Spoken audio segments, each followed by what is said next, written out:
ऑक्टोबरला यादी अंतिम यादी प्रसिद्ध झाली जर असेल तर आतापर्यंत फेरबदल कसा होतो आणि त्या साईडवरती ती यादी प्रसिद्ध का नाही? जर तुम्हाला ते दिलेलं आहे अंतिम यादी प्रसिद्ध करणं, सर अजूनपर्यंत ती यादी अपलोड झालेली नाहीये. हे फक्त मॅन्युअली काम चालू आहे. गावडेश्वर लिस्ट दिलंय, टोटली त्यांची घरं दाखवले, हा व्यक्ती कुठं राहतो, कुठल्या बाजूला राहतो, कुठल्या एरियात राहतो, हा प्रभाग जर कंटिन्यू त्या चतुर्सीमेमध्ये असेल तर यांची नावं तिथे येणं अपेक्षित आहे. हे नसताना सुद्धा झालेली नाही. आणि साहेबांनी जसं सांगितलं की समोर आमच्या आपला साहेब सांगितलं समोर फक्त उमेदवार बसून तुम्हाला किती यादी यामध्ये आता मी आणि ज्या प्रभागावरती आपला आक्षेप आहे की प्रभाग वगळून जे प्रॉब्लेम काय मला माहिती का आता देणार आहे ना, तर हे तिकडे गेले.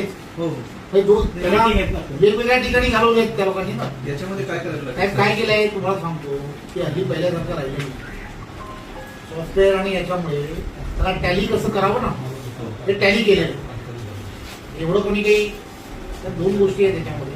बघा आम्हाला हे झालं नाही ना, आम्ही खरंच याच्या संदर्भात आहे ना म्हणजे आम्ही ज्या ताकदीने ह्या सगळ्या गोष्टी सांगू शकतो ना किंवा मांडू शकतो तेवढ्या ताकदीने त्या मांडू आणि त्याच्यामध्ये जे जे गुण आहेत जे कोणी ज्या यंत्रणेने याच्यामध्ये चुकीचं काम केलंय ना ते सगळेजण अडचणी घेतली. तर माझं एक विनंती काय माहितीये का, आम्हाला कोणाला अडचणी जाणं हे अपेक्षित नाही, परंतु ही काही पद्धतच चुकीची आहे.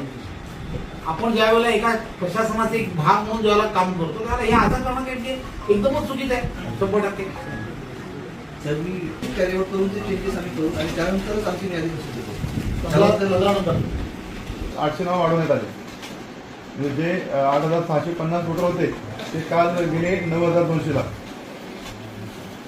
मग हे अधिकाऱ्याला बाजूला बसवतो हे बघ हे असं तुला तसं पाहिजे सांग, त्याला सांगतो हे कसं करून घे आणि तसं करून घेतात.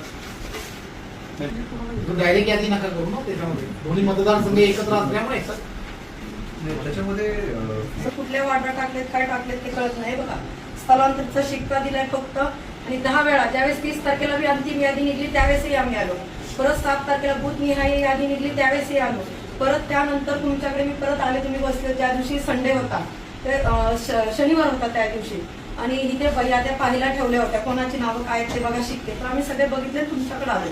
तर तुम्ही काय म्हणले तहसील साहेब सीओ साहेब पण होते तहसील साहेब पण दोघे बसलेले होते. त्यावेळेस म्हणले की तुम्ही सकाळी 10 वाजता या, त्यावेळेस तुमचे सगळे आम्ही अधिकारी बसवले त्यावेळेस तुमची नावं सगळी पाहू. आम्ही इथे 3 वाजेपर्यंत बसलो, सकाळी 9:30 वाजल्यापासून एकही अधिकारी तुमचा इथे नव्हता.